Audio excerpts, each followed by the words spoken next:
अस्सलाम वालेकुम, कैसे हैं आप लोग। आई होप ठीक ठाक होंगे, खैरियत से होंगे। This is Shamala and your welcome to my channel.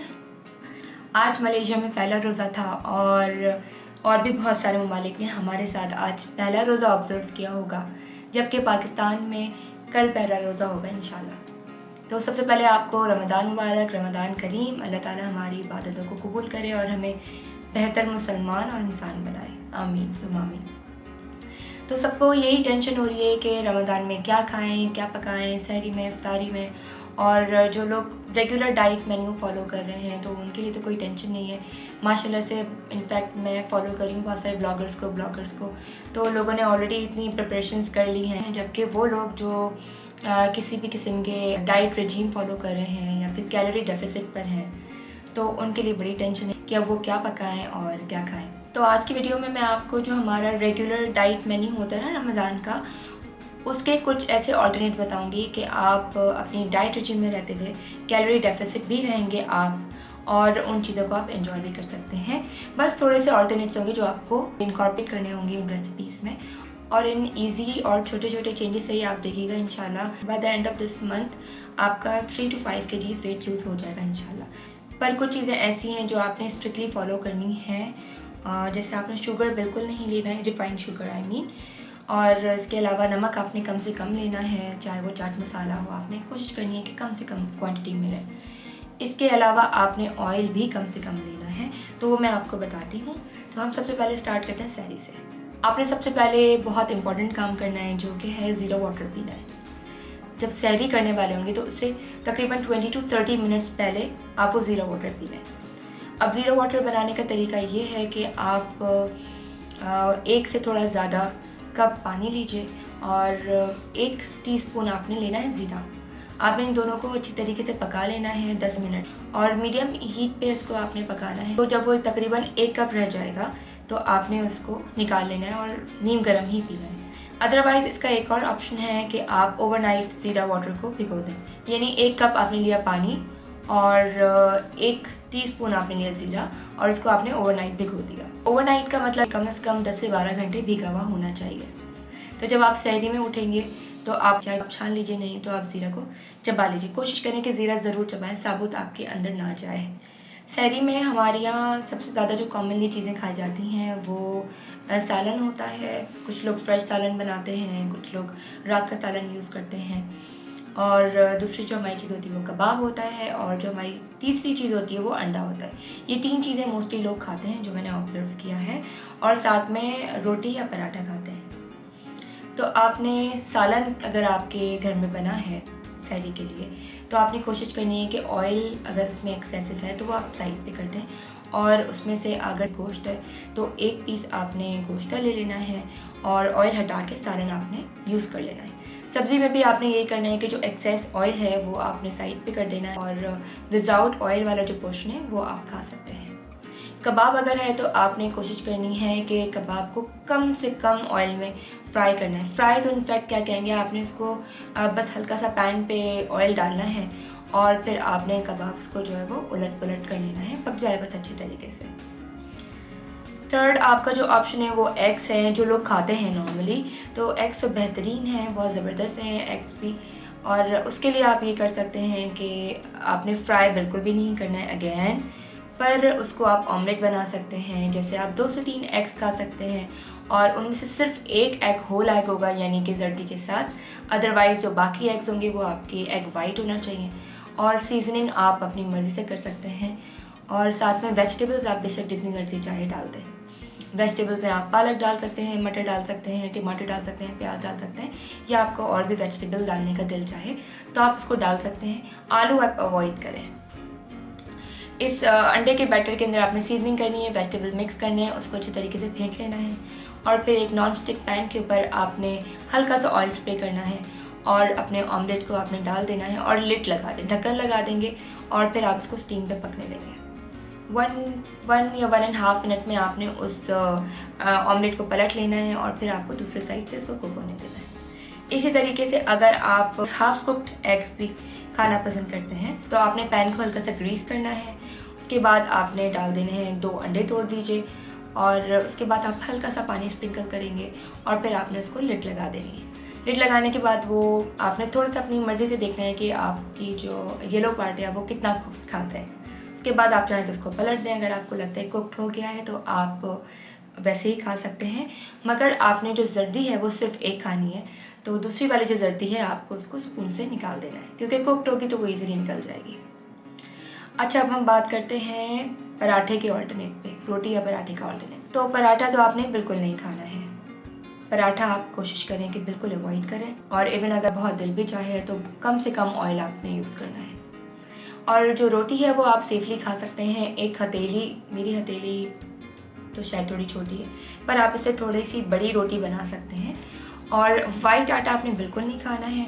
आप ब्राउन आटा यूज़ कर सकते हैं और उसमें लाल आटा मिक्स कर सकते हैं, और उसके अंदर जो भूसी वगैरह का आटा मिलता है आप उसके अंदर मिक्स करके अच्छे से बना सकते हैं। और रोटी बहुत मोटी भी ना हो और बहुत पतली भी ना हो कि वो कड़क हो जाए, बस एक रेगुलर रोटी आप उसको खा सकते हैं। तो ये जो 3 ऑप्शन है आपके, अंडा, सालन और कबाब, इनमें से एक कोई चीज़, और साथ में आपने एक रोटी खा ली। चटनी आप अपनी मर्ज़ी से ले सकते हैं, सीजनिंग आप अपनी मर्ज़ी से कर सकते हैं। आपने कोशिश करनी है कि बाहर के कोई भी सॉसेस आप यूज़ मत करें।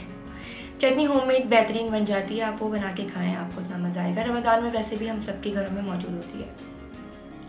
साथ में अगर आपका सहरी में दिल चाहे तो आप लस्सी बना सकते हैं। लस्सी की जो कंसिस्टेंसी होगी वो यूँ होगी कि हाफ कप आपने दही ले लेना है, बेहतरीन है कि ग्रीक योगर्ट हो, और उसके अंदर आपने हाफ से थोड़ा सा ज़्यादा पानी ले लेना है। आपने उसको मिक्स करना है। आप उसको ब्लेंडर में भी मिक्स कर सकते हैं। उसमें हल्का सा ज़ीरा डाल दीजिए और हल्का सा नमक डाल दीजिए, और आप उसको ब्लेंड करके, अगर आप चाहें तो उसको कोल्ड पी सकते हैं, चाहे तो आप रूम टेम्परेचर में पी सकते हैं, इट्स अप टू यू। और अगर आपने चाय पीनी है तो आपने कोशिश करनी है कि आपने चीनी नहीं लेनी है, क्योंकि हमें चीनी और ये छोटी छोटी चीज़ें ही हैं जो अवॉइड करनी है, ताकि हम बाकी जो टेस्ट है उसको एंजॉय कर सकें, इफ्तारी का और सहरी का। उसके बाद पूरा दिन वैसे ही आपने रोज़ा रखा हुआ होगा इंशाल्लाह। तो फिर हम बात करते हैं इफ्तारी की, कि इफ्तारी में आपने क्या करना है। तो सबसे पहले सुन्नत रसूल के हिसाब से आपने एक खजूर से रोज़ा खोलना है। याद रहे कि खजूर आपने सिर्फ एक खानी है, एक से ज़्यादा आप बिल्कुल मत खाइएगा। उसके बाद जो ड्रिंक्स होते हैं, सबसे पहले लोगों को ख्वाहिश होती है कि वो कुछ पी लें, तो आपने फ्रिज ड्रिंक्स, लाल पीले नीले शरबत बिल्कुल नहीं पीने, जामे शीरीन और Roohafza. I know they taste divine, खासतौर पर इस वक्त आप रोज़ा खोलते हैं, पर इन चीज़ों को आपने बिल्कुल अवॉइड करनी है। वेट लॉस ड्रिंक एक है, और एक मिल्क शेक की रेसिपी है जो मैं आपको इस वीडियो में बताने वाली हूँ, अगर ये वीडियो बहुत लंबी नहीं हुई तो। अदरवाइज़ मैं इस वीडियो की डिस्क्रिप्शन बॉक्स में एक नेक्स्ट वीडियो बनाऊँगी, तो उस डिस्क्रिप्शन बॉक्स में वो लिंक डाल दूँगी, और वो इंशाल्लाह बहुत डिले भी हुई तो कल तक आपको वो वीडियो ज़रूर मिल जाएगी।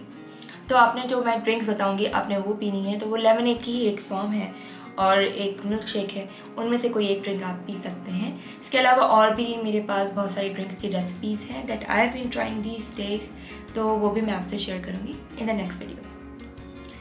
तो आपने खजूर से रोज़ा खोला, और अगर आपको ड्रिंक लेना है तो वैसे भी पानी रेकमेंडेड नहीं होता कि फ़ौरन के फ़ौरन आप पी लें, थोड़ा थोड़ा आपने पीना होता है। जो ड्रिंक्स मैं आपको बताऊंगी आप वो ज़रूर ट्राई कीजिएगा। आपने शुगर बिल्कुल नहीं लेना है। उसके बाद आपने लेना है फ्रूट सैलेड, तो आप 1 बोल ऑफ मिक्स फ्रूट ले सकते हैं, ठीक है। और आपने शुगर उसमें बिल्कुल नहीं डालना है, उसमें हल्का सा लेमन स्प्रिंकल कर सकते हैं, और साथ में हल्का सा आपने जो भी सीजनिंग करनी है, जैसे काली मिर्ची आप डाल सकते हैं, आप वो डाल दीजिए। और उस 1 बोल ऑफ फ्रूट में आप बेशक जितने चाहे वेजिटेबल्स डाल सकते हैं, जैसे आप खीरा डाल सकते हैं, एवोकाडो डाल सकते हैं, आप उसके अंदर डाल सकते हैं पुदीना, सलाद के पत्ते, या फिर शिमला मिर्ची। ये कुछ ऑप्शंस जो मेरे माइंड में अभी हैं, आप उनको डाल के अपना बोल जितना भी बड़ा कर सकते हैं, आप वो खा लीजिए। इसके अलावा समोसों का और पकौड़ों का मैं आपको बताती हूँ, क्योंकि रमज़ान है और इस टेस्ट को कोई भी मिस नहीं करना चाहता है, और हमारा कुछ कल्चर इस तरह का होता है कि हमें बस ज़रूरी होता है खाना समोसे पकौड़ों के बगैर। बहुत सारे लोगों को तो इनफैक्ट लगता है कि जैसे रोज़े ही नहीं हुए, रोज़ा खोला ही नहीं।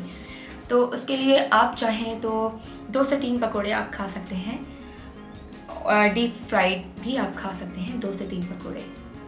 पर अगर एयर फ्राइड है तो बहुत ही बेस्ट है। एयर फ्राइड की रेसिपीज़ भी मैं आपको कल परसों की वीडियो में इंशाल्लाह देने वाली हूँ।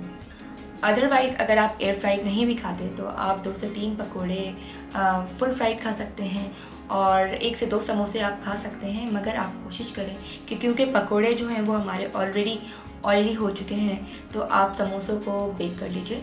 बेक समोसे बहुत इजी पीजी रेसिपी होती है, बस आपने समोसों को हल्का सा स्प्रे करके बेक करना होता है। और अगर आप पकोड़े नहीं खा रहे हैं तो आप फिर 2 समोसे फ्राई करके भी खा सकते हैं। बस इतना चीटिंग का मार्जिन है इस डाइट में। अगर आपने मीठे दही बड़े खाने हैं तो जैसे मीठे दही बड़े बनते हैं वैसे ही बनेंगे आपके लिए भी, पर जो शुगर है उसका अल्टरनेट जो यहाँ पर होगा वो हनी होगा।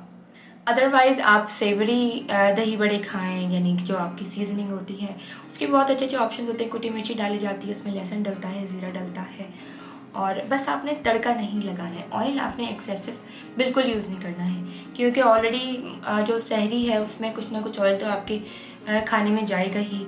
इसी तरीके से अगर आप यहाँ पकोड़े या समोसे खाते हैं तो उसमें भी कुछ ऑयल जाएगा ही, और वैसे भी समोसों की फिलिंग में भी ऑयल होता है, तो बस इससे ज़्यादा आपने ऑयल नहीं खाना है। तो तड़का एडिशनल कुछ नहीं होना चाहिए।